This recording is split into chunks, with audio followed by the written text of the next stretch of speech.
Okay, welcome everybody. This is the Community Economic Development Committee meeting July 15th, and we'll go around roll call. Mr. Weddleton? Here. Ms. Kennedy? Here. Mr. Peterson? Mr. Constant? He'll be a little bit late. Mr. Rivera? Present. Chair Gill-Horn? Okay, let's go ahead and go around the room and just identify people who weren't called out. Assistant Councilman, 2 interpreters. Worth? Ron Thompson, Building Services Director for the municipality. Forrest Dunbar, Anchorage Assembly. Okay, go ahead. I'm Jen Jolliffe. I'm an Anchorage landowner. Ian Moore. Springer Moore? John Woodkey. Jack Davis? I guess that's us. Okay, thank you. So we do record these, and that's our recorder, so we need to project somewhat towards that so that posterity will know what we said, and then I'll call on people to speak, but identify yourself if I fail to do that, just so that the recording will know who's who over time. So we got the agenda in front of us. Anything to add? Anybody? Okay, this topic is kind of been brewing for a bit of a time. I mean, when people get the assessments, I think there's always issues, and Jack will go into that, I'm sure. And just from my interest over the last year or so, we had some big jumps in Girdwood on vacant land that people questioned, that a lot here that seemed similar to a lot over there was different. And then on the hillside, similar. Ian and I have had many discussions on this, but the Glen Alps Community Council has sent a long list of requests for information to Jack, and then also HALO, the Hillsides Home and Landowners Organization, has. So just interest in exactly how is generally it's focused on vacant large lots. How is that valued? And it is somewhat different than homes, and all of it's a bit of a mystery to people moving in. So we wanted to get today just some clarification on those routines, and then I sent a list of questions that were basically the information that HALO and Glen Alps had requested, and I think Ian, they parallel quite a bit, and I think Jack, were you able to go through there? Yeah, so I went through that. That was really helpful, and I appreciated that list. I think most of this presentation will cover that, probably not in a granular detail, so to speak, but the goal of this presentation will be to just show from beginning to end, using a property as an example of how that value gets to what it is. So. Okay, so I think it's really Jack's show at this point. And are you going to stay there? I can go wherever you want. So you can. Right, it might be, or move the recording closer to you, one or the other. And everybody can hear. Yeah. Okay. So kind of maybe sides it a little bit. So yeah, thank you, and John, I know that you invited me to this, so I appreciate it. I didn't totally do a dry run of this presentation, but I think for the most part we'll get some points. I have John Woodkey. He's our principal appraiser, so he'll jump in if there's any ambiguity that I say or wants to add anything additional to it as well. First thing I want to talk about really, the bulk of our real estate in Anchorage is single-family homes. And for single-family homes, we use, there's 3 approaches to value for appraisal. There's the cost approach, the income approach, and then the sales approach. We use the cost approach for single-family homes at a really high level. Cost approach, replacement cost new. Let's just say, for example, it's $400,000 for replacement costs new for the home you're in. But it's not new, it's less shiny. Tack on a little depreciation, so you subtract $100,000 in depreciation. And then you add in your land value, in this case, $80,000, and you get your value of $380,000. Typically, the total value is what people focus on, but today we want to focus on how we derive the land value. One of the things I want to mention here is our assessment process for land, whether there's a improved property or vacant land, it's the same process. So I hope everybody, at least they know that when they see their little green card and it has the land value of $80,000, whether it's a house or not, it's the same process. The other thing I want to mention too is, this process, we did pick an example, like I said, from beginning to end for a particular parcel. I picked on the BLM property just so that I'm not picking on a property owner, more government owned. Large lots, small lots, it's really the same concept. A couple things here. So, like I said, assessing land as if vacant. So whether there's a property on it or improved or not, it doesn't matter. All land is using the sales comparison approach. So unlike the cost approach for improved property, which I just showed you how much it costs to replace that building, you can't replace land, right? Land is finite. The income approach, generally for commercial properties that are income producing, not so much here. So really at the end of the day, there's only one choice for land, which is the sales comparison approach. I'll talk a little bit about that here shortly with our models. Land, so kind of a very high level here. We use the sales comparison approach. We then stratify the land by similar attributes. Really, you'll see here this is my example, but our premise and our first basis is we look at the zoning, we look at the desirability, and then we also look at the physical location as well, kind of in the general area. After we stratify the land, we then develop base values. Again, those values are based on the sales approach, looking at sales. And then we also then want to assign influences to values. So far we talked about kind of a very macro, we're mass appraisers, so we're always, the scope of work is looking at the entire residential database, but we do understand that influences to value can be unique for properties. And so influences to value are going to be starting to get the more granular level. And finally, I will talk a little bit more too about it, but it's an iterative process. So we don't throw the baby out of the bathwater every year and develop our values from scratch. We often maintain values. We have over 50 neighborhoods for the municipality for vacant land, and so that's a lot. That's a lot to do. So the property I'm looking at here is. Again, BLM owned on the hillside, and so hopefully this will be it's about 40 acres, so not small. And you'll see here, but it's R8 zoned residential. Just for the recorder, Assembly Member Chris Constant has arrived. Welcome. Thanks. Yeah. So for the kind of remainder of the presentation, I'm just going to take this particular parcel and use this as an example from more or less beginning to end of how this value is derived. So like I was mentioned before in this slide, where we kind of have we use the sales approach. We first stratify the land. This is really this is our nomenclature of how we stratify the land. So this particular property, the subject, we call it, the neighborhood that we call is 18A40. And so if you look at this, the first naming convention or nomenclature, 0 through 4, under the column number 1, you can see it's residential. You can see column number 2, it's R8 or R9, so it's R8 zoning. So that's where the 8's coming from. You can also see that we have stratified it as average, so just average, getting more towards the desirability of it.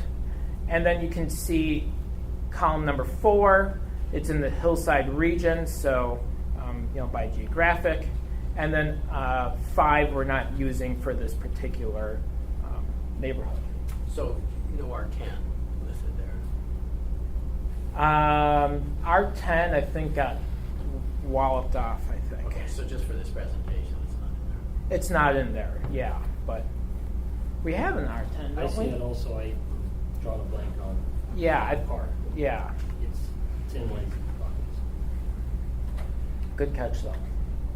Jack, on number 3, and just all of the different ways you can evaluate that section, what is that based on? That is when the art meets the science, so to speak, where we'll look at particular properties, we'll look at particular regions, and we'll generally say, well, this area might be more desirable than this other area.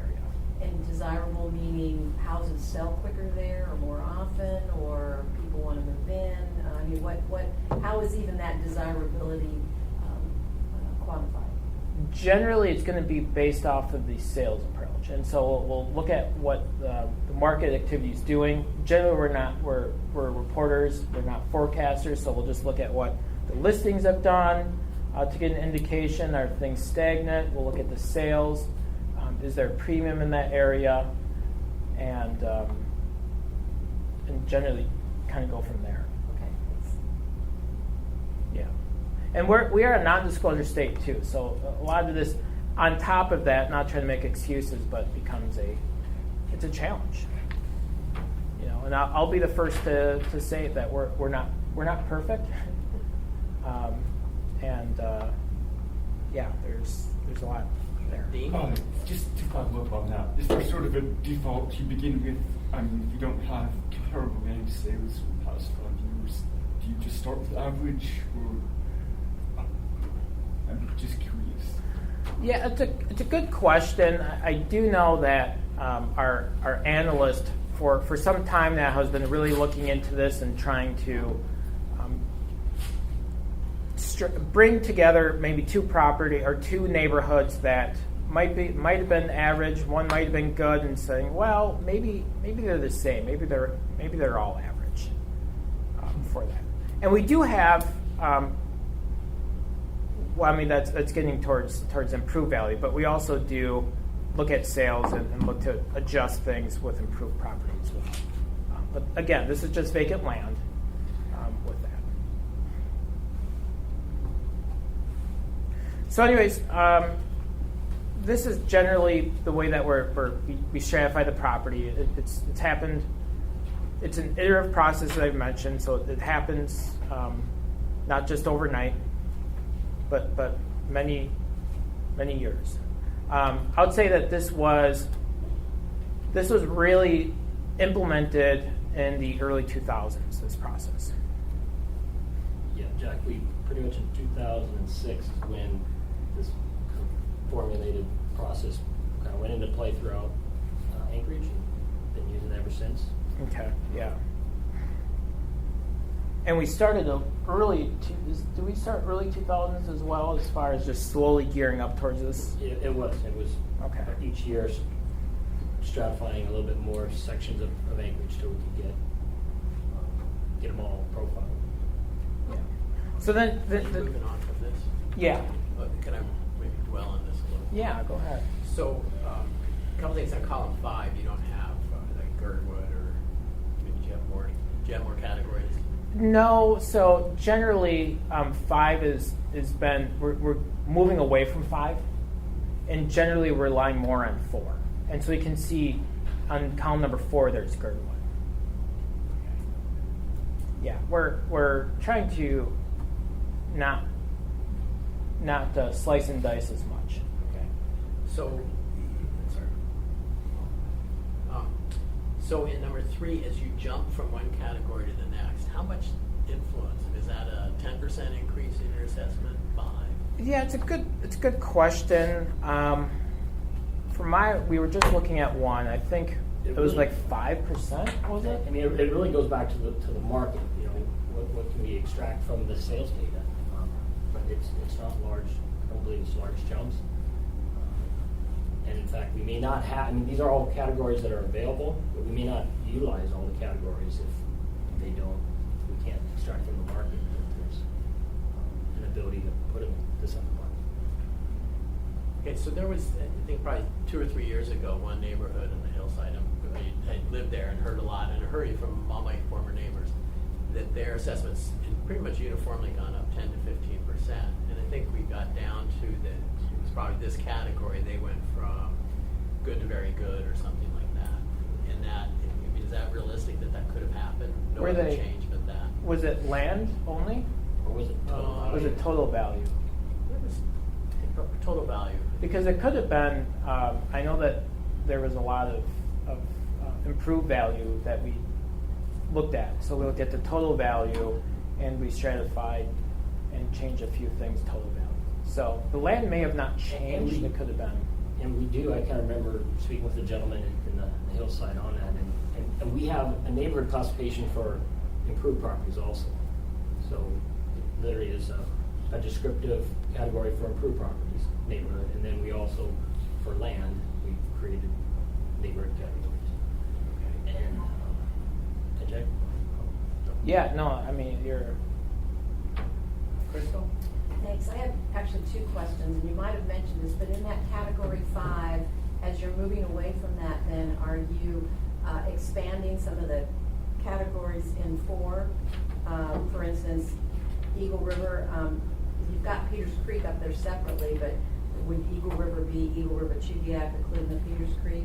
Or how would you encompass then Highland Road? Yeah, I think some of that can be. If the zoning's the same, we could also be looking at that 3 category 2, and looking at one maybe on the east side is average, and then I'm just making column something. 5, but in Rowdy we haven't really utilized it that much. It's there if, like again, from the market we can extract a meaningful information out of the data. We could use that, but I literally column 5. Jack, correct me if I'm wrong. We're really just not using. That's mine. Yeah, that's my understanding. Okay, so in other words, kind of everything in District 2 would be considered Eagle River, would be category 4, would be in that 4th column. And you just be part of that. I would have to look at the map, but I think that our goal is we're trying to move away from that column 5, and so we might put some into the Eagle River, but then Chugiak might be part of that, but then we might change the category 3 there, or column 3, and say, well, maybe that's average or something. Oh, I see what you're saying. Okay. And so we might differentiate between that by Using the 3rd. the column 3 desirability. Okay. I can't confirm that right now. I mean, there's a lot that swims in my head, and But yeah, I think you're right. We just, like I say, we built 5 as an opportunity to use it if it becomes available, but we, 6, column 4, for Eagle River Chugiak, I believe it's all in column 4, and then we can stratify using 3 between the quality of Peters Creek. Okay. and like I said, we have over 50 of these neighborhoods, and we're actually trying to reduce the number of neighborhoods. Just from the we're not perfect. It's mass appraisal. The scope of work of 50 is, we're trying to de-stratify, so to speak. Okay. And one more question. Do you use service areas designations for any of this in terms of We don't. quality? We don't. Okay. All right, thanks. Yeah. Thanks. Anything else? Dean? I sort of have 2 questions. One to follow up on that part about column 5 and 4. My understanding, and just from the experience of worked on some of these Board of Equalization and People's Disability Court in the past, I've seen some of the work that your division does. It's very extensive. It's very complicated. But this is just a tool to help you determine the land value. And the record, though, that your appraisers look at, it involves all of that information, right? It's not just these for your record. You also use all the neighborhoods, all 50 of them. They're still part of your record, isn't it? The stratification chart you have. I forget what they call this table. You have one that's more of the property summary for appraisal purposes. then you have property characteristics that includes the precise zoning, the river zoning zones, as well as Goodwood, which are a little different. Isn't that correct? Yeah, we got, like, in our system, we do have several things, but yeah, so in a nutshell, this is our method to stratify property, but that really is the first step towards the appraisal process. Sometimes we'll have zoning like R1 and R1A, and so we'll have like the actual zoning, but then we'll just lump them together as one neighborhood and one group of R1. I know there's some nuances between R1 and R1A, for example, but for us, we try to get to a reasonable range within market value. Chris Constant? And I had Sorry. a second part. Go ahead, Dean. I'm going to move on to a different column. You want to talk about columns 4 and 5. I do have a question. I'll read for Mr. Constant. So, having heard that we don't use those items in column 5, what is the purpose of column 5? We were using it some time ago, and from my understanding, it was a kind of a special little project we were doing, and we're just trying to move away from that. So it's kind of vestigial. Is this a code-based element, or is this an internal policy-based element? All of this thing. Because if we have a section that we're not using and there's no purpose for it, we should get rid of it. Well, it's code-based right now, and so like we have it anyways. It would be to just get rid of that column would be probably a large project for the system. Ideally, we have five characters in this Kelp neighborhood. So we had to put, years ago, 20 years ago, it was just 00G00 because it didn't mean anything. But then, like I say, then we built this kind of organized method to describe all the property. But we realized we just didn't need it. We could describe and put properties in all the buckets that we need to with the first 4 characters. Right, so it's a vestige. It's interesting that we keep it around. Yeah. Thank you. Thank you. Dean?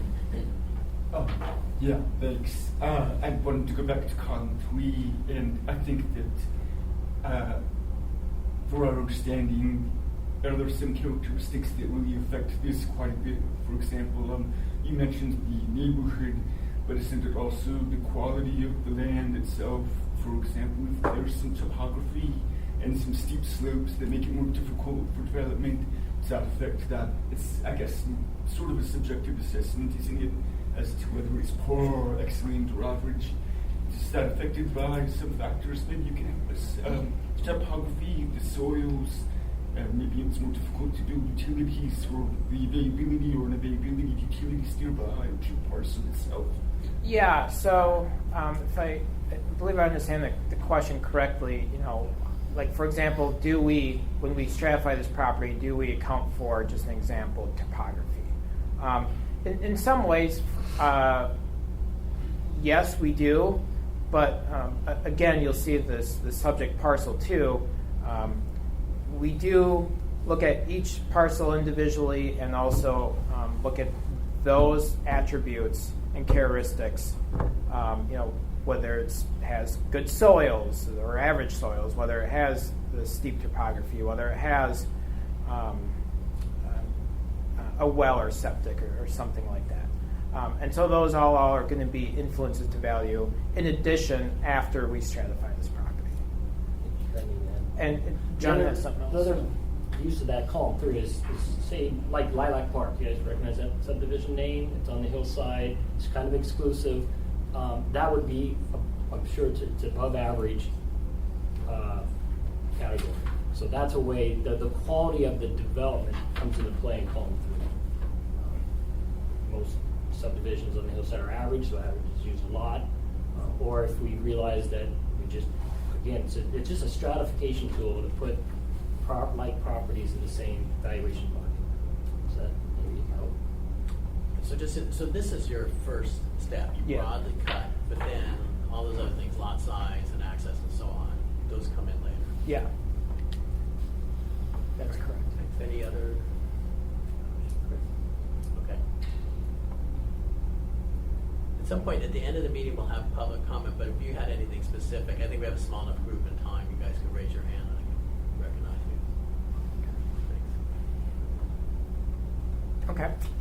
So once we get the property into the right bucket or neighborhood, we then start to, and this happened, we originally would do it where we would derive a base value.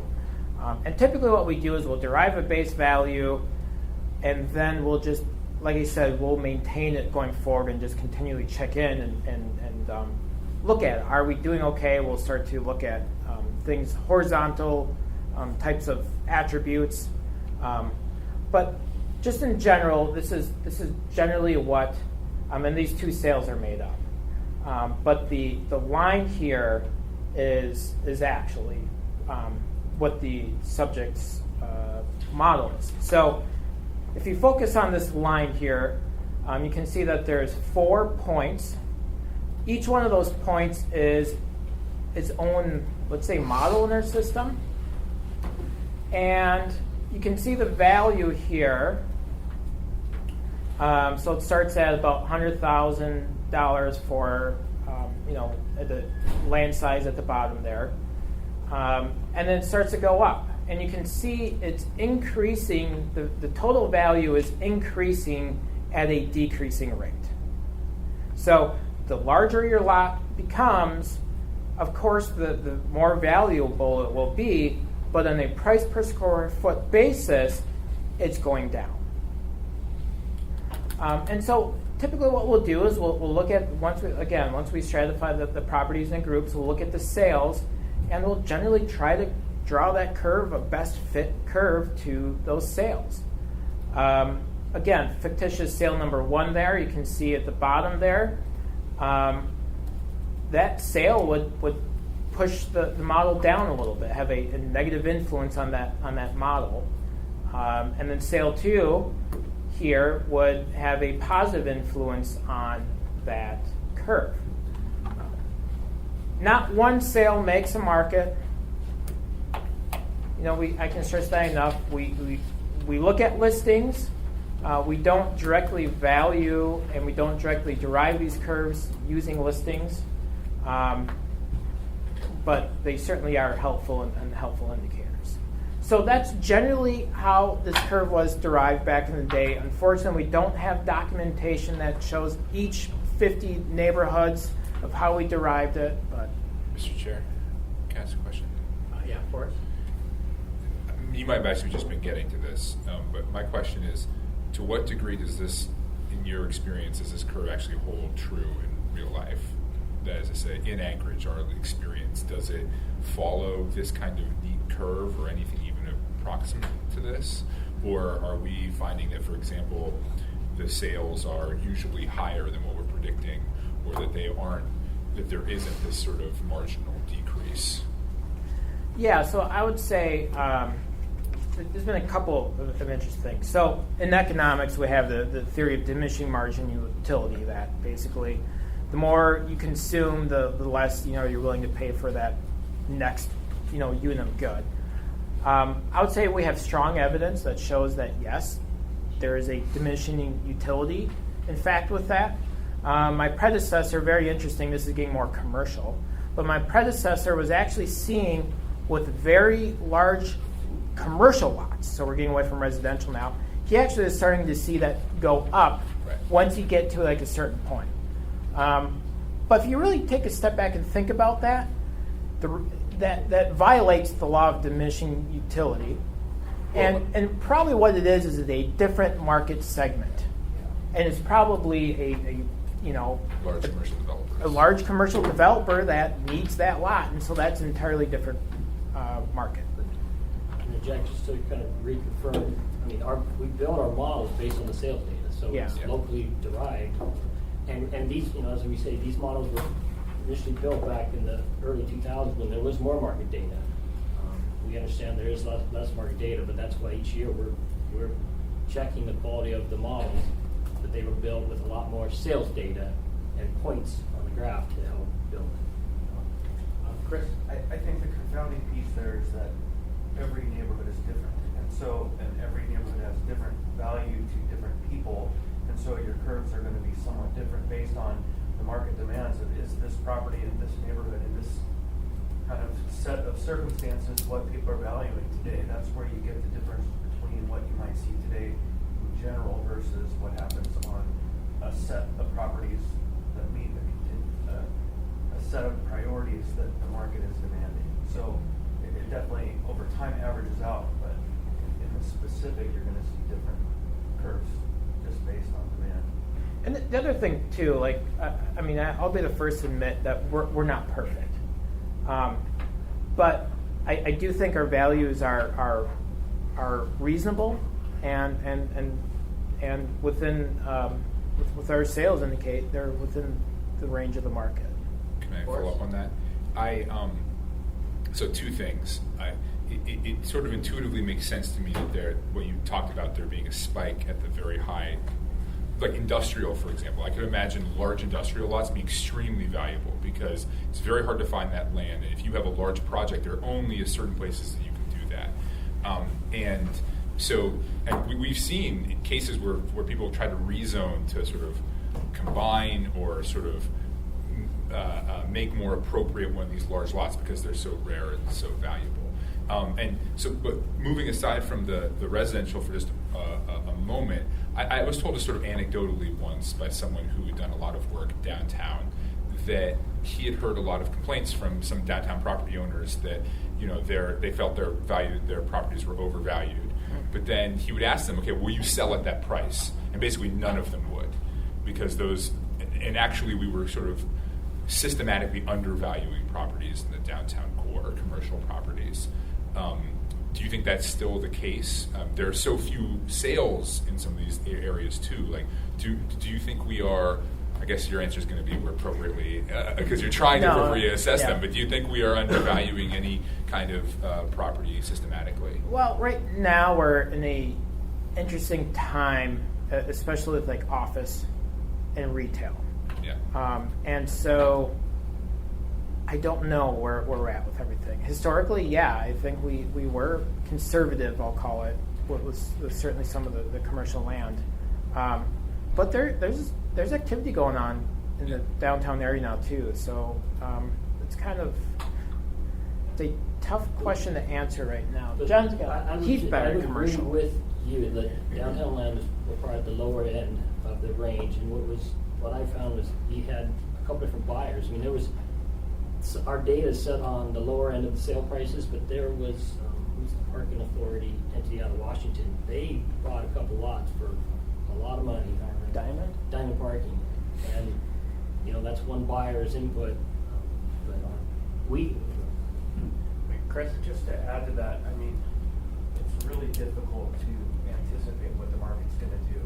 And there's one property I could speak to on the Park Strip at 10th Avenue, G, that essentially the buyer bought the place and scraped the house, and they spent $525,000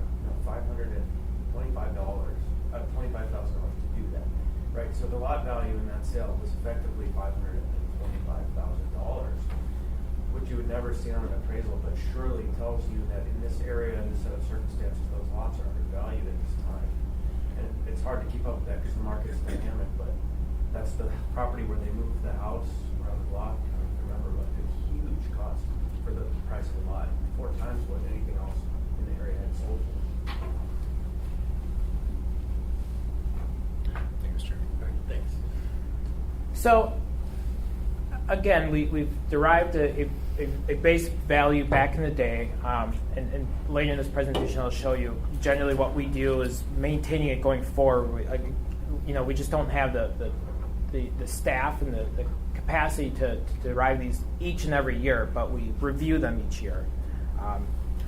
So anyways, moving on though, you can see that the subject here, like I said, 40 acres before, and so you can see that they're in the third model in this one here. And here is what the models look like. So the property is in, if you look at the stage here, 1.742 or 1.742 million square feet, equates to 40 acres. So it's in that second leg, so to speak. And you can see if you move over third column from the right, you can see that 16 cents is the base square foot. And then incrementally, we're doing an additional 2 cents a square foot. So what that looks like formula-wise, you can see the base value. So we're trying to get to the base value here. I'll talk about the influences right after this. But it's the minimum size times the base rate plus the basically any access past that, the lot size minus the min size times the incremental rate. So this is really what our system is doing. It's, I know it probably is a wordy thing right now, but it's just pretty simple math. So you take that 1.7 million square foot times 16 cents, and then plus, so basically you're just trying to find the difference there between, above and beyond the base size, and you times that by 2 cents a square foot. For our subject, it happens to be, again, right at the 40 acre mark, so it's right at it just hit that second leg. So $278,800 for that first portion, and then there's nothing after that. So our total base value starting is $278,800 for this particular property.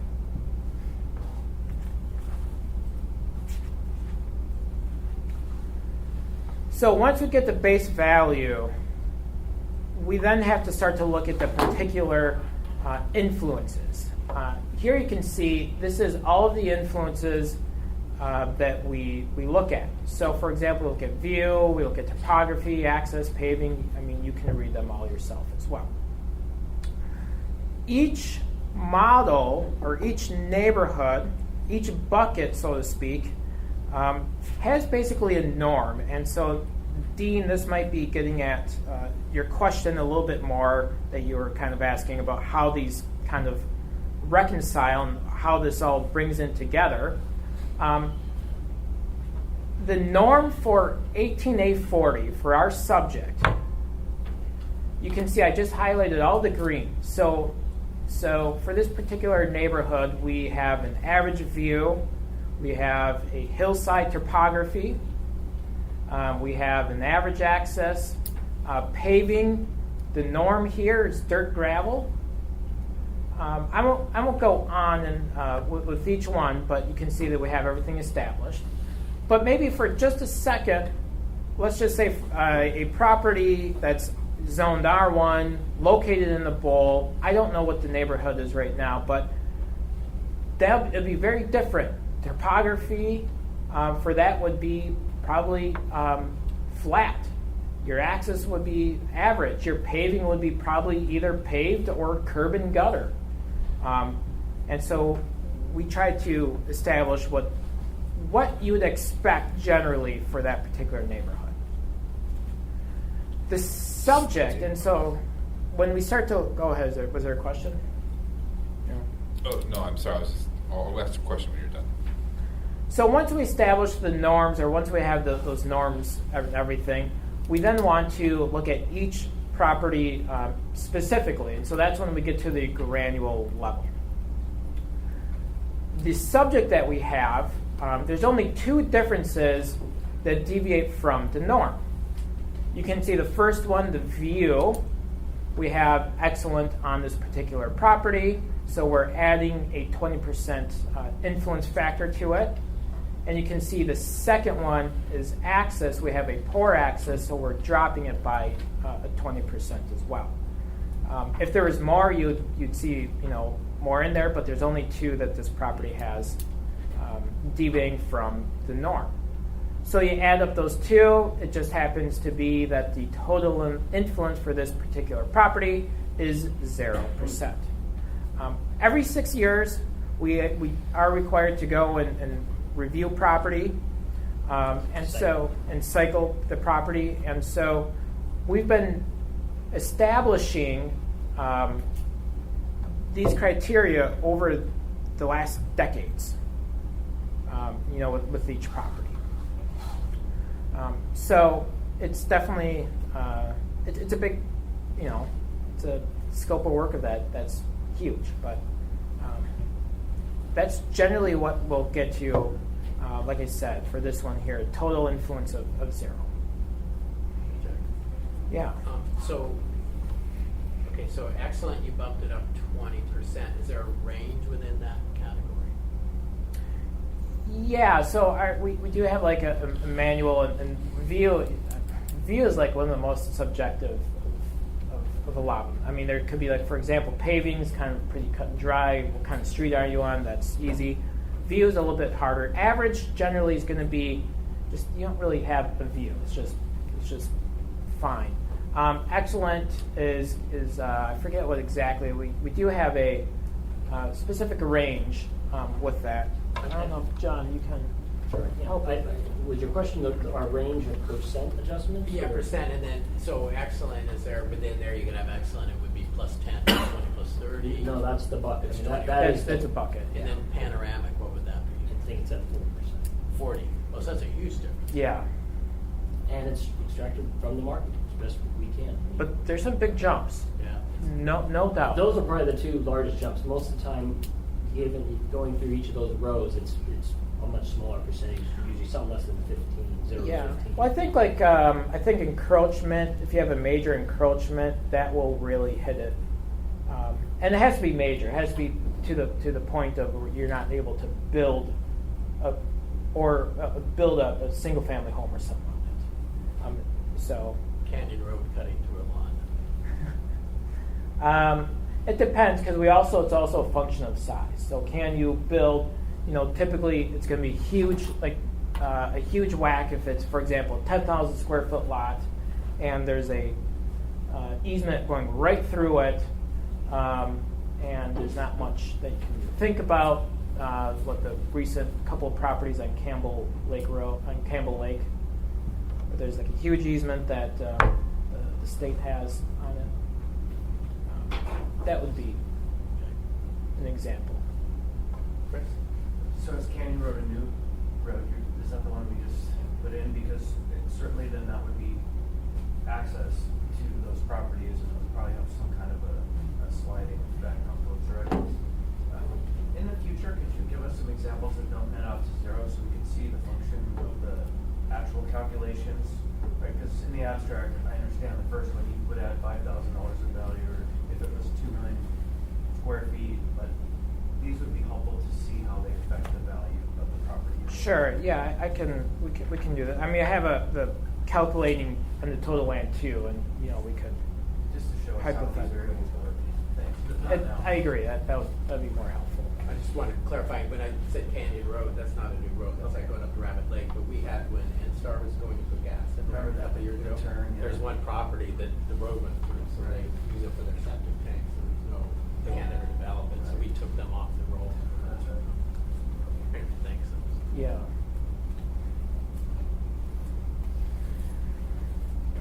So we're getting towards the total land value here. So we already did our base value. I grade that out, $278,000, and then the subject total value would be just basically the base value times what the total influence factor is. And so maybe to Mr. Constant's question, if we had a 20% influence, it'd be base value 278 times 1.2. But again, in this case, what we have is 1 plus 0, so they net evened out. So our total value is just going to be that 278. So yeah, kind of a boring subject in that. So, here you have 40 acres. Yeah. Not easy access, but beautiful views and developable. Ultimately, could be. Is that right? That's what our profile is saying. Yeah. Okay. Yeah. There are individual acres going for $200,000 on the hillside, so it just seems really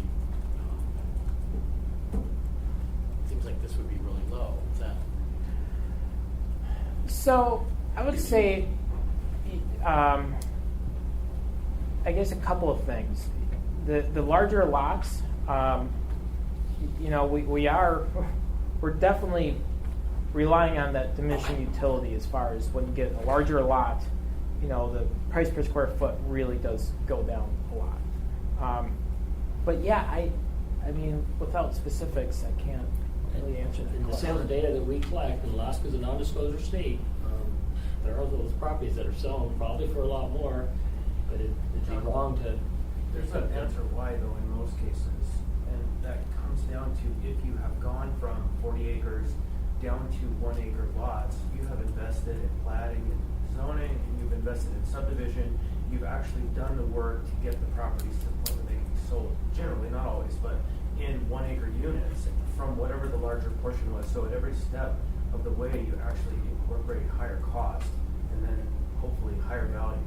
And so what comes to mind is all those tracks going up Potter Highland that are not at the top and not at the bottom, but the ones that are those really interesting 2 and 3 acre lots that you had to put in these crazy little sweeping driveways to get into. They all have stunning views. And they're listed around $200,000 to $300,000, but they haven't sold like hotcakes. But as a tract, it wasn't worth 1/10 of that. But as individual lots, when they do sell, they will be worth substantially more. That's one side. On the other, there was, just in the last couple of years, a large property right at the top of Providence Point. Okay. And I think 2 families bought it to put 2 homes on it. It was a huge tract. So they essentially, they could have bought 1 acre for, Right. for about what they paid for, I think, for the whole property or something. It was probably more than that, but so you have a choice. I want a large lot. Right? How much money do you have? You could buy your 1 acre for $200,000 or so, or you can go up there and buy. I don't remember how many acres that was, but it was quite large. Well, 10 acres to 20 or something. If Are you- you familiar with that property? I'm not. They had to put a road through it, so it became a bit controversial. Interesting. I'll be curious more with it. But I don't know if you remember, a couple of years ago, we had the subdivision exemption that the Assembly passed. There was a workshop on that, but the gist of it is generally what we see is that when something does get replatted, it triples in value. I mean, rough estimate, but it really goes up. And it's costly to do that. That at least is the most functional aspect of cost increases I've seen when you go from larger to smaller lots. So we see them generally in the vicinity with the same general characteristics. It's the access, the availability of smaller units, and that's why these developers invest in land and subdivide. So I guess to drill down an example then, if we take that Lewis and Clark subdivision off Dearman Road, so that was a large property, and then over the course of many rezone attempts, finally was rezoned and replatted. How do you, when you get, you review every property every 6 years, but something like that, does that trigger a reevaluation? They got replatted, now we need to look. Yeah, generally, if Well, we'd have to create new parcel numbers, so yeah, it's getting looked at closer, certainly. I mean, if it's going through the replat process, we do the creating of the new parcel numbers, putting them in the correct new buckets if needed. Neighborhoods may change, but they may not. So it was R8 switched to R10, would that have triggered a review? Well, we do get all zoning changes, so yeah, that would get a closer look. And then the next step would be to replat, and that, I guess, obviously would trigger Yeah. review. Because at the end of the day, let's say if it's a brand new parcel from something else, we do have to find a new bucket for it.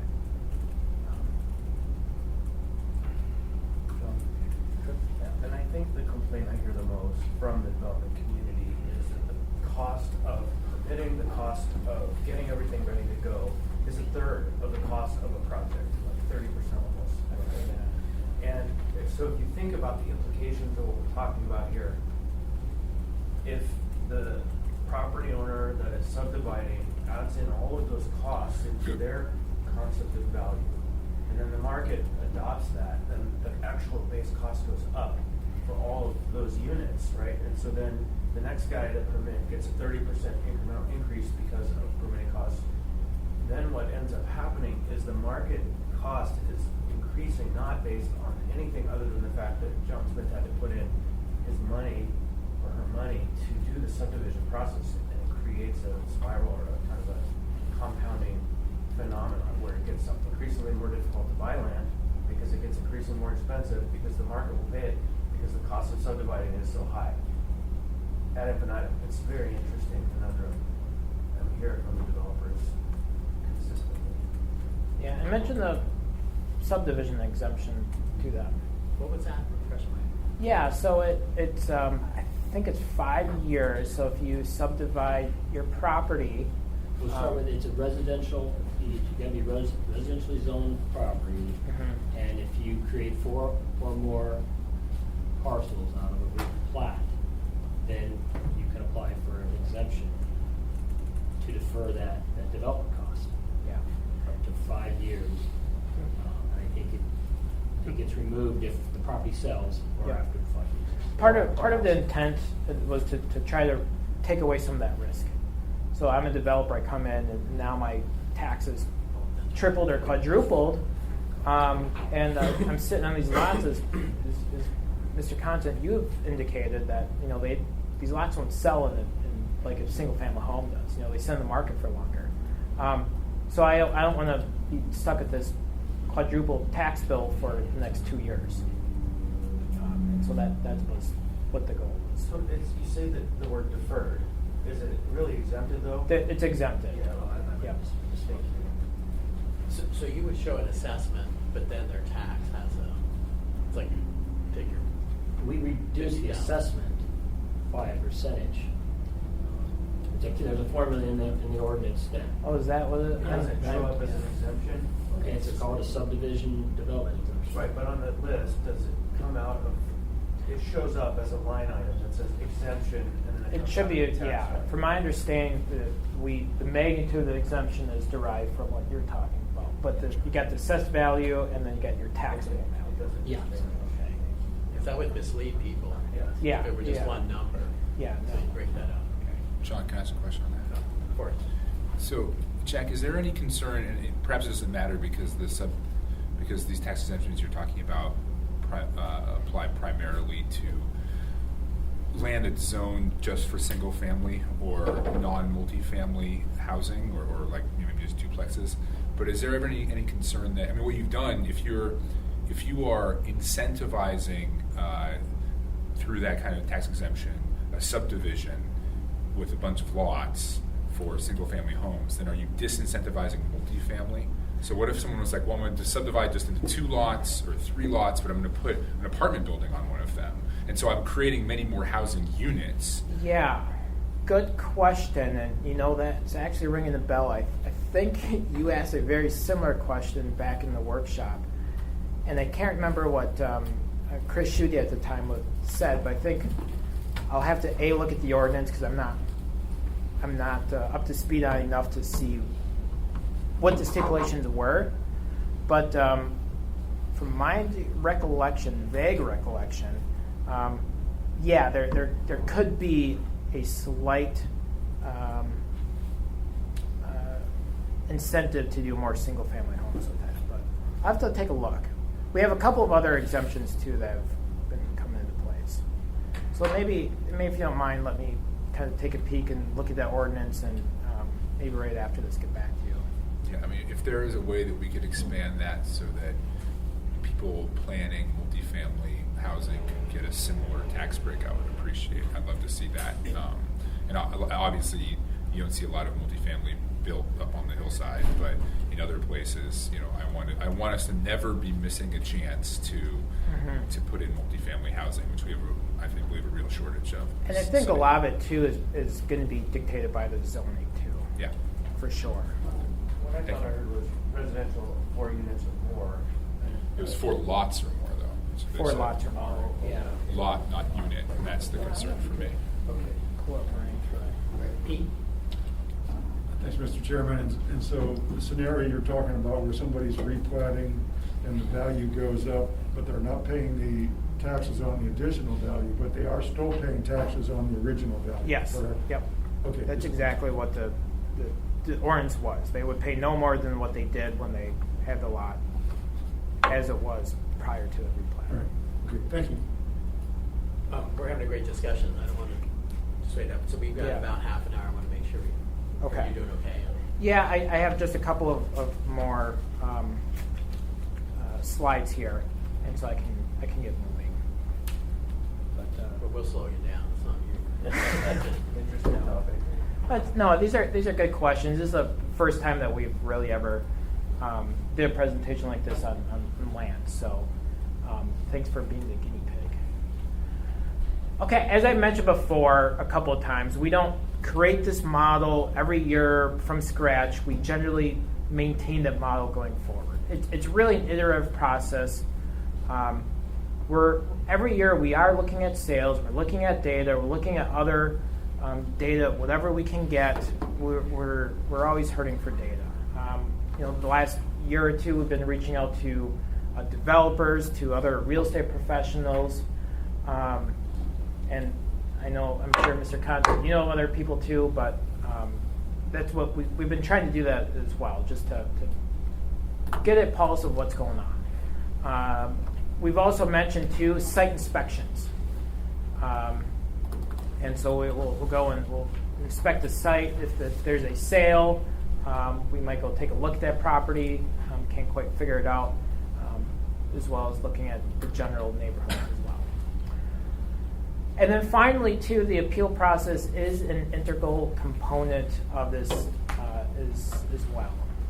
And so that's where sometimes some of the best data and some of the best information can come from is actually through the appeal process for us. Yeah, Tell me what in that appeal process brings data that you would use to adjust. Would you get data you would adjust the whole model, or you would just look at that? It depends. I've said before, not one sale doesn't make a market. So if you come with one sale, we might go, okay, well that's interesting. Like, is that like an outlier? Is that really describing the market? Is it just trying to reconcile that? I know, John. I know that there was a couple of sales of Blueberry Estates, I believe. There was a couple of sales that we're still trying to figure that out. Valley. Yeah, in Bear Valley, the Blueberry Estates kind of had a couple of sales that were, we're going, what's going on? We got some listings that are kind of not quite lining up with some of the sales that we have, and so a lot of that was through the appeal process. Would be, I guess, a good example there, John. Chris, I can give you a very specific example. It's just one sale, but it definitely adds to the information they're talking about. It's my own home purchase. When I bought my house, I negotiated a really good deal for myself, and the tax roll was much higher than what I paid for it. And they said, submit your appraisal then to prove it, and so I did. And it was an arm's length deal. It wasn't a friend or anything I've ever met before, and so that caused my property value, an assessment, to go down. That's a data point that adds to the whole system, even though it's just one property. And that was through an appeal that never went to the board or anything. It just was done administratively because it's effectively approved. So that's one way. There's a lot of ways to together. And those appraisals are helpful too. I mean, they're talking improved now, but generally those appraisals will have anywhere from 3 to 6 sales, and so that, that's helpful.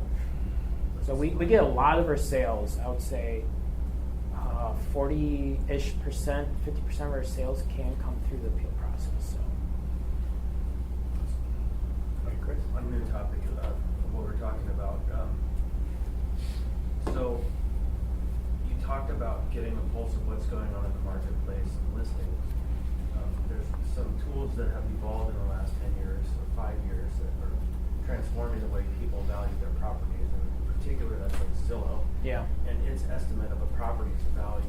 They don't, of course, know the sale price in the end, but that number is very interesting. It's often very much higher than what the tax rolls are, but it certainly gives people a launching point for making an offer. I see it all the time. And so what's the internal policy on that? And is there a standard evolving across the country to look at those tools for any kind of evaluation? Yeah, so a couple of things. We don't use Zillow to do any valuation directly, but it's definitely a tool in our disposal. Sometimes the sale price will be disclosed on Zillow. Listings, we do track listings. Those are a very helpful tool, listings. As far as the Zestimates go, we don't put a lot of credence on those right now. We're not able to do mass download on those.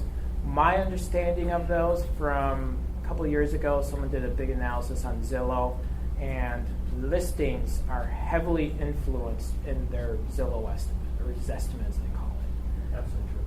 What's that? That's absolutely true. Yeah, so we try to shy away from what a listing is, and we try to go and put more credence on the sale price. So I would suggest you definitely take a survey of what other jurisdictions are doing with that information, because I think it's changing even the appraisal side. Sure, interesting.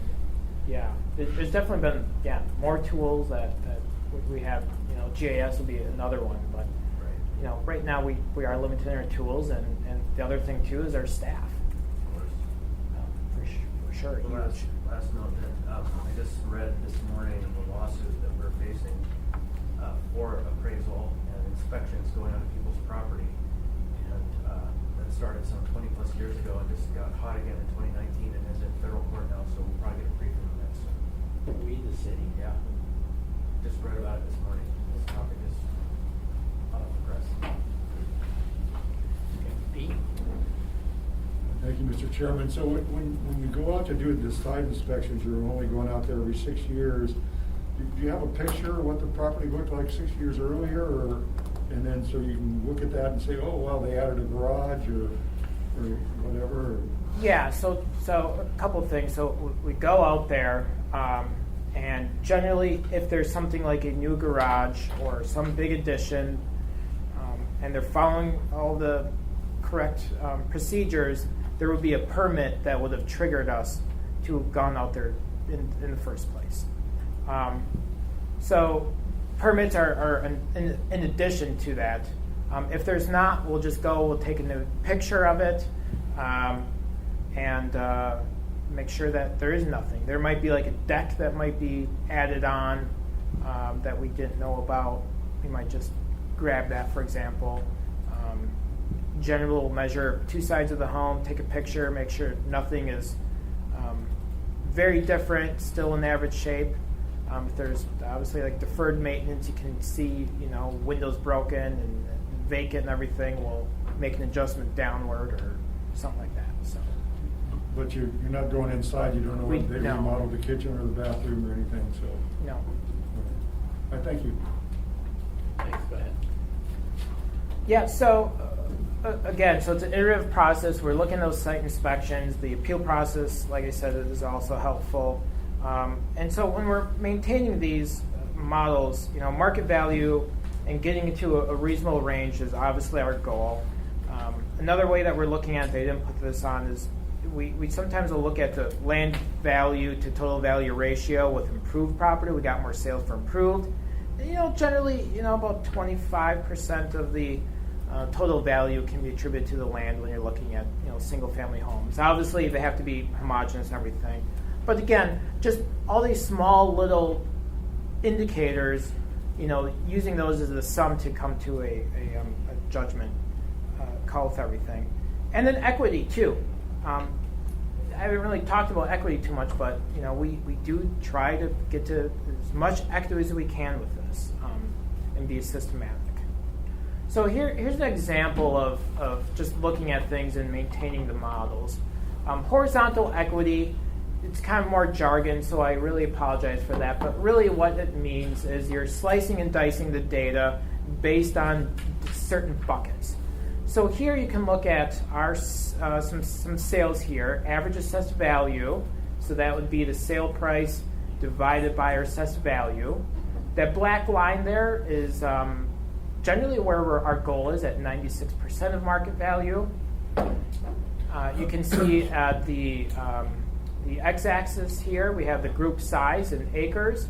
And so you can see here, looking at the size going in half-acre increments, how are we doing? And I think maybe this is what could help Mr. Dunbar maybe answer some of that questions about maybe some of that market data with that diminishing margin utility, for example. So you can see here, we have some that are lower, we have some that are higher.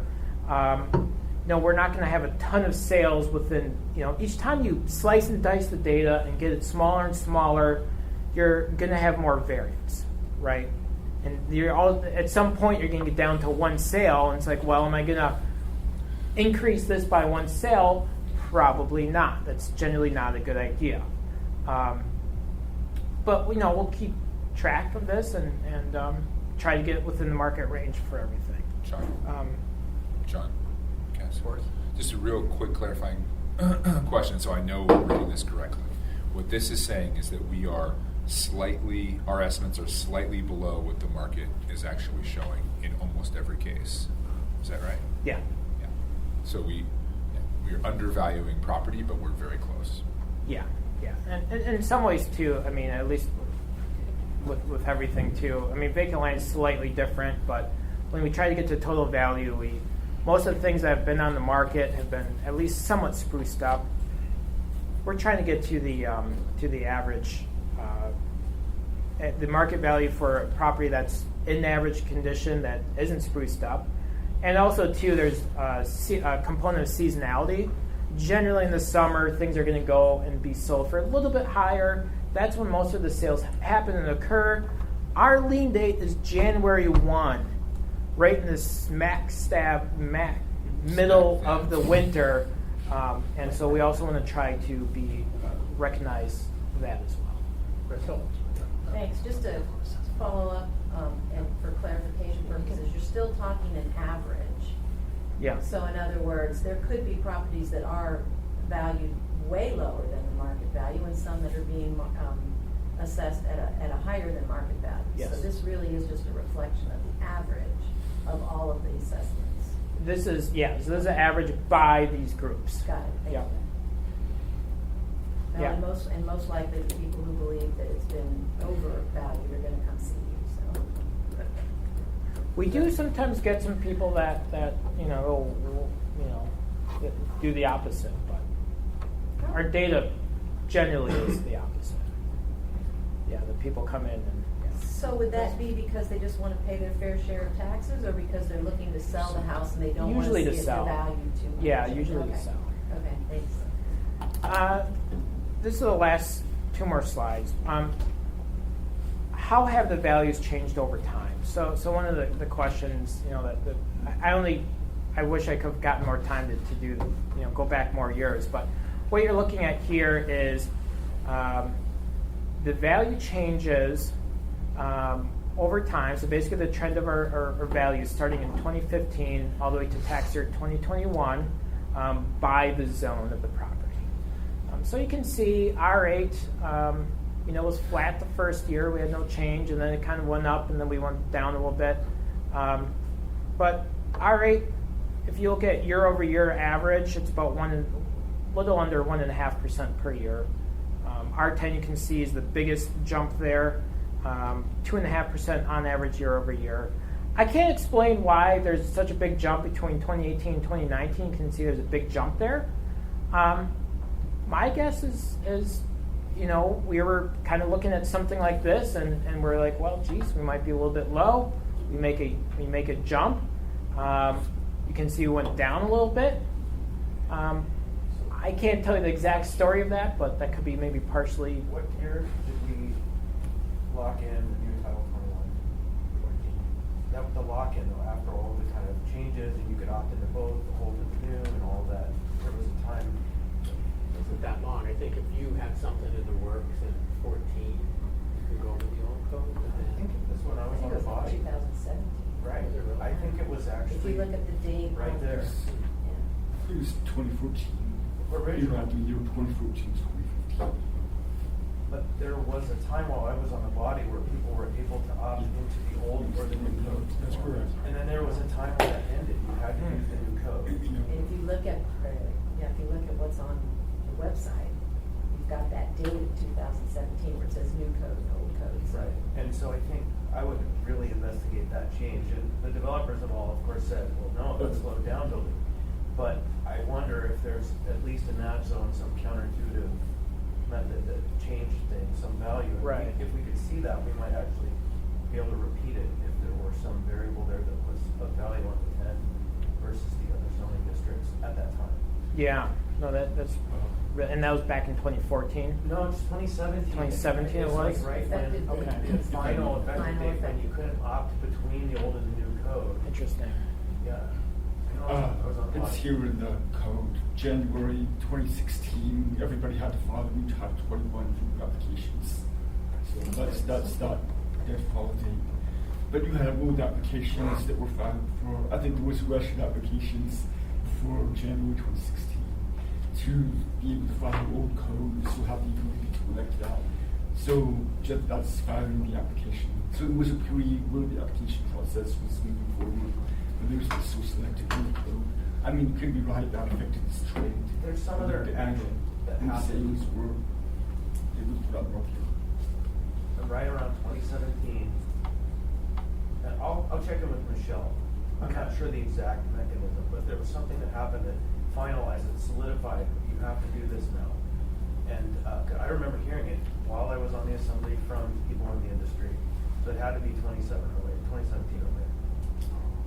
I'll find it. You know, there's not much of the new code that would certainly affect our 10. Class B districts, which is where our 10 would be, didn't get much. And right, maybe that's Changed early, and, Yeah. but it flattened and jumped on. So that could be an argument that the new Title 21 did, in fact, in the areas where it had an effect, create restrictions that were various, or not. Who knows? There's a lot of potential scenarios that could be in there. But yeah, Well, recession, I don't know. well, for sure, that started at the beginning of the chart. You know, and then we had all the job losses. They actually started slowing down right then until COVID. Yeah, and sometimes, you know, when we're making a move, a lot of people go, oh my gosh, how can the go up by, I'm just making it up, 10%? You know, the market's not going up 10%. It's like, well, you're probably right, but we might be playing catch up too. And I think, you know, this R10 could be a great example of that, where we're looking at the last 3-4 years of sales and finally confident enough to make a move. Can I add to that, Jack? It is a combination. Sometimes we'll get those sales 3 years later, right? And that's enough data to say, okay, we have support for a value change. You know, it's unfair to make a change when we don't have that data. But now, even though it's a year or two old, the market is in the same state situation. We can use that data at that point. It's new to our office, and then that impacts the change. Finally, I just want to say that a lot of our data, I'm sure you know, we have our maps that we have available. We also have open data. Right now, unfortunately, the slide where I talked about all of the influences, the system limitations, we're not able to put those influences online and make those available through open data. But we are optimistic in the future, in the coming years, that will be available. So, but pretty much everything else. So I think this is the old website now. It is. I apologize for that too. Go back to this, it was easier. But I'll tell you, that map site is a good source of information. There's all kinds of maps that the GIS team is putting out there, and open data. So that's all I had for this presentation. In open data, I went back there and I looked at several years ago when the issue with the Ridgecrest, everybody bumped up.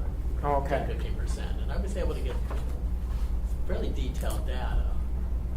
And I don't remember seeing just the raw land. Is that broken out as well? Maybe That's good. so you No, have so the the- structure, and then you have a bunch of fields Yep. that would be just the raw land.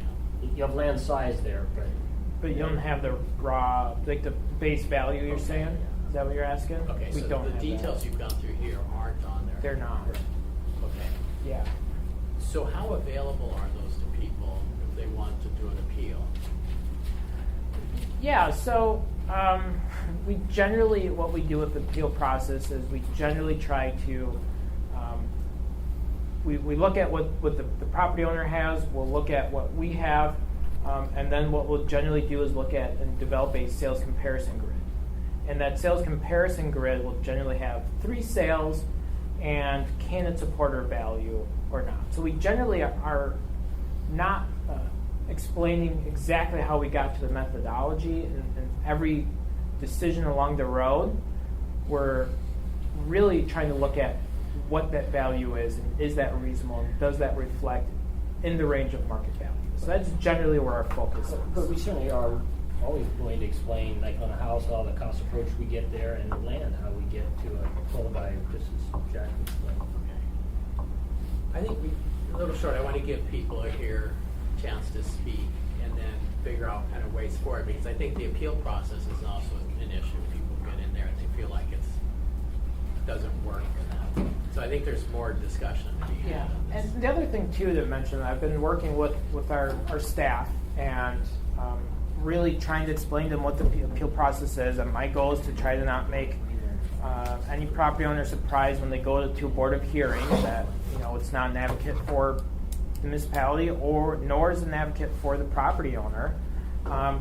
And we also have a FAQ that we have on our website, so we've been trying to direct individuals there too, and really try to focus on the process of everything.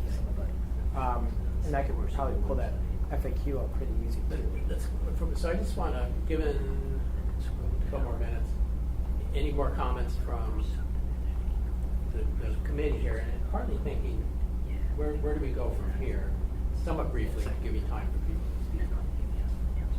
Crystal?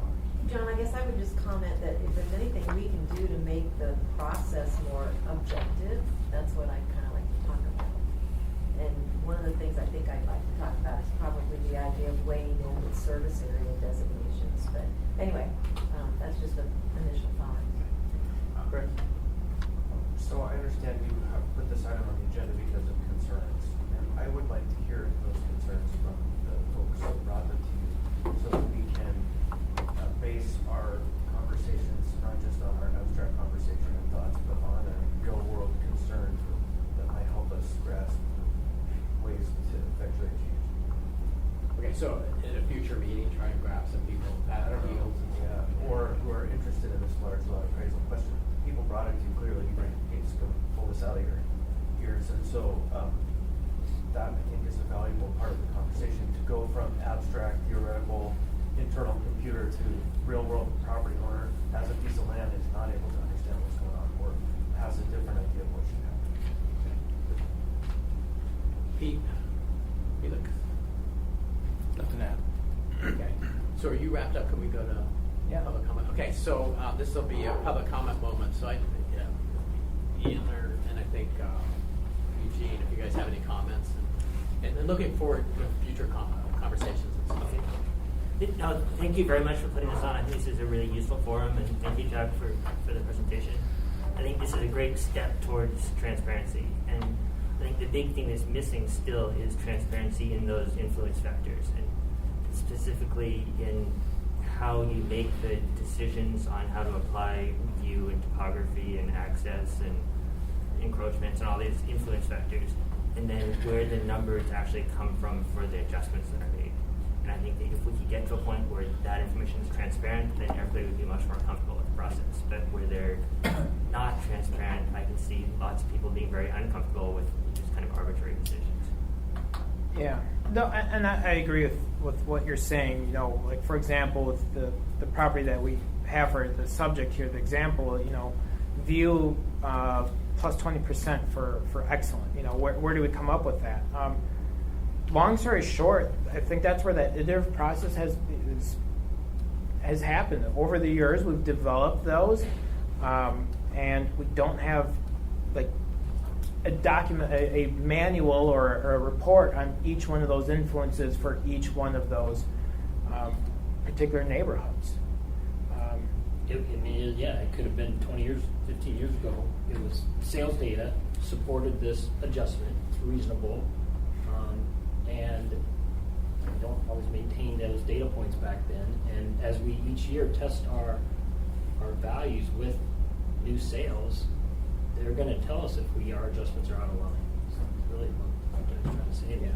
And I think that's where the, part of the appeal process is, where we are trying to look at that total value and look to see, okay, we got a couple of comparable sales here. Are they reasonable? And if they're not, we're going to make an adjustment for sure.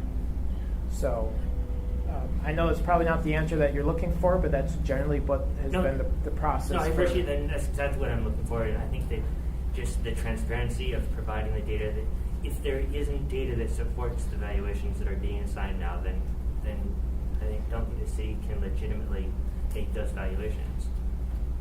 But if there is evidence that supports them, then I think that it's legitimate. Yeah. Well, I mean, absence of data, we still have to make values based on absence of data. And so I think that comes to the second thing that we really strive for, which is equity.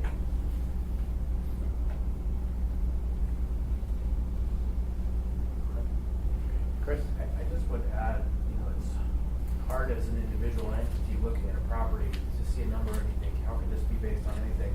But the sliders, again, they're moving as these properties are only looked at every 6 years directly, and then each parcel and region is looked at in the same time frame. And so in the mind or the kind of existence of a government and a taxing entity, the timelines are long to achieve that accuracy. Right, so any given property will be inaccurate at least probably once every 6 years, or even less. More often, the fewer years in between inaccuracy, because of that constantly moving flow of which properties are being assessed and not assessed, which properties are being inspected, and how the values are changing on those properties. So, as an individual, it definitely it's difficult to grasp that many moving parts, and so it's definitely worth coming up with a method to explain the process better. But almost every property is out of alignment at some time in a 6-year cycle. Someone maybe to pursue that. So if you get sales data and you adjust that base value curve for a large lot, okay, that would not, and then every property would be affected that year. In that neighborhood. Yeah, Right. So it's not like you would wait 6 years and say, okay, now let's look at that chart and see what it says. Yeah. That's part. That's mass appraisal. Yeah. Across everything. Yeah, absolutely true. And at the same time, when you have an individual property sell at a different rate, and they think, well, my taxes are actually too high or too low or whatever, those variables don't change based on what the appraisal says it is today. And not every property sells it every year, so it doesn't really make a point. It's not germane, because it really often, I guess we all pay taxes every year, so that part's important. But it's when the properties move towards market that the issue becomes more clear, the differential between what's appraised and what's actual. Trying to understand that it's super difficult for an individual property owner, except over the course of lots of time. I mean, and so we are moving towards transparency. Like I said, we are trying to get the influences online with everything. And again, we are trying to focus on equity as well. But yeah, the appeal process really is designed to make sure that the property is within the market value.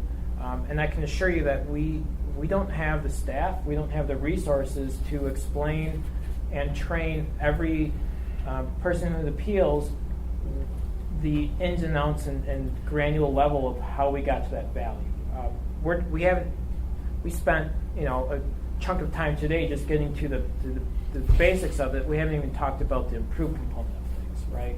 Then we're getting into regression within the model and everything else. I don't want it to be a black box. It's not my goal. But we can't afford to each property owner, say this is how we do it. Here's our regression. Here's our individual variables. Whatever it may be. Again, we generally try to focus on the basic approach of how we got there, and then say, is that within a reasonable market range?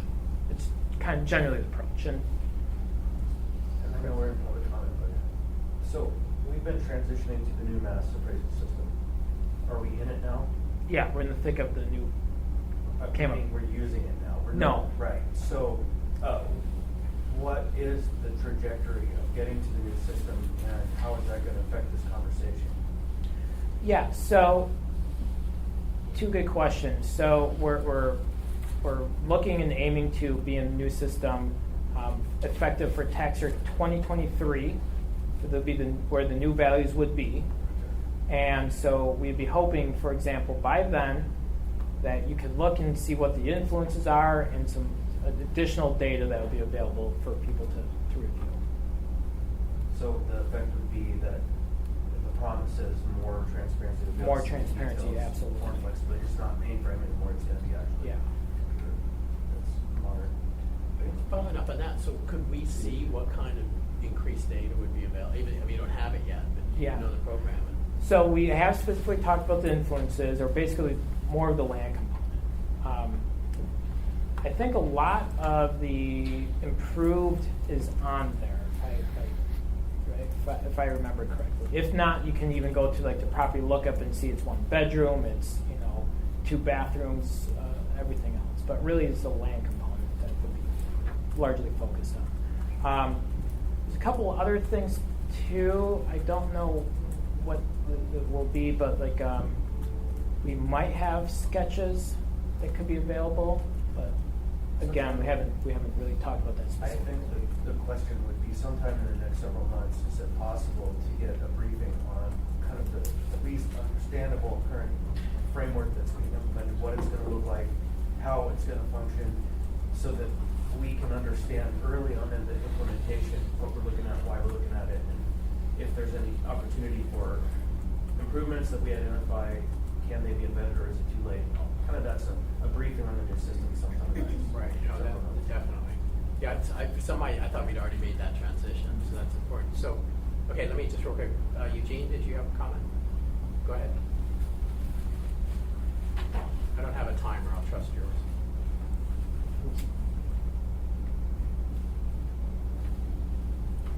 My name is Eugene Carl Haberman. I represent myself, follow the public process. When the public process is done appropriately, a decision made by the governing body is more likely to public interest. Before coming here, I was listening to the meeting with great difficulty. Technology you used to employ to have the meeting, you could not hear, respectfully, and it was even more difficult with the setup that you arranged for this meeting. Also, you were repeating the scenario of not recognizing people who's speaking, and it's been a free-for-all. So if you were listening, you wouldn't know who was really speaking, and for the record in the future. I pleaded with you, and it's even more important, you need to move these meetings to the assembly chambers. You need to incorporate the technology you use for the regular assembly meetings and special assembly meetings in the staff library. That's what the purpose of that room was for, not this scenario. And the subject that you have here is very important. The public needs to hear it, and they have to be available and connected with you so they have a chance to speak. But this was a tragedy, and it's an ongoing tragedy that's going on. Now I'd like to close with a concern. You do have laid on the tables, and I got 1 minute and 46 seconds left. Last Tuesday night you could have put that communication on. It was, and I wouldn't have said it, the most important matter facing Alaskans today and future generations. Time was at the essence. The result is, because you didn't lay it on the table and agree to it, the scenario, it will be on the packet for the next committee meeting, but that 2-week delay is critical to what's going on. And as I speak, I've yet to see any press reports or anything on the social media about what I've been addressing that you received in communication. It's really surprising, social media not reporting something or having a comment, but it's having a scenario with me. But it's alarming a lot of people who I am getting that report to in the public. And there is a concern out there. And the future rests with this being in your hands, what you take and what steps you take. And the failure to, and I'd like to say this, why is this happening, is over the years, I've been addressing a public process issue. And now this end result of this scenario, what has happened is there's fear of people wanting to go to meetings because it can happen to them. So I plead with you, look at that report I sent you, and you all play a part. Everyone plays a part in this scenario. and what steps you take to make things change and go forward and properly is in your hands and Alaskans. And I'd like to say in closing this, we can be a leader in the state in what direction we take. Or we can let things go and continue to deteriorate. Thank you. Thank you, Mr. Haberman. Okay, so this is a good discussion. I think we probably, if you have ideas for follow-up, I think one is to get more on the canvas, probably maybe in July or August sometime. Yeah, we can. Your schedule when you have stuff. I'll talk to the project manager and we can have a bigger picture on that too. But I think in short, what we're trying to do is just whatever we can, try to get that on and available to the public. When I see long list of requests from Halo and then Glen Alps Community Council and other Birdwood assessments come up in random meetings, some of them unrelated. There's still people frustrated. So you get these requests. It'd be nice to save some of your time. If they have confidence in the system and don't feel like they should get it, or if they can go somewhere and find the information on their own. So it's kind of trying to get there because it feels like things are brewing more than I've seen in the last couple of decades on these things. And I know it's always an issue, but I'm just getting broader. Yeah, and I don't know, a big question, because I know like some of the data requests were looking at not just current, but also historical, and looking at from a very granular historical, what was this in the last 10 years. I don't know how much history we're going to be able to actually show on the new system available to the public. I think, it's still going to be updated as of the current year. But that's a good question that I didn't really think about before. What can we do with history? Okay. John, you have a question? You were looking to see if we can show you how the new system is going to work. I'm trying to find out about that. It's not right. Okay, so what's your schedule on being able to do that? As far as like when that would be applicable to the public, or schedules for and like a meeting here. I don't Oh, okay. Yeah. We're pretty. July. We have a meeting next week that's booked, but then August, September. I don't want to hit your busy time. Yeah, I'm thinking maybe. Let me get back to you with the project manager, and I'll also let Travis know, and then he'll maybe work with you a little bit more if that's all right. Sure, that's fine. Okay. Anything else? Ready to adjourn? Adjourn. All right. Thanks, everyone.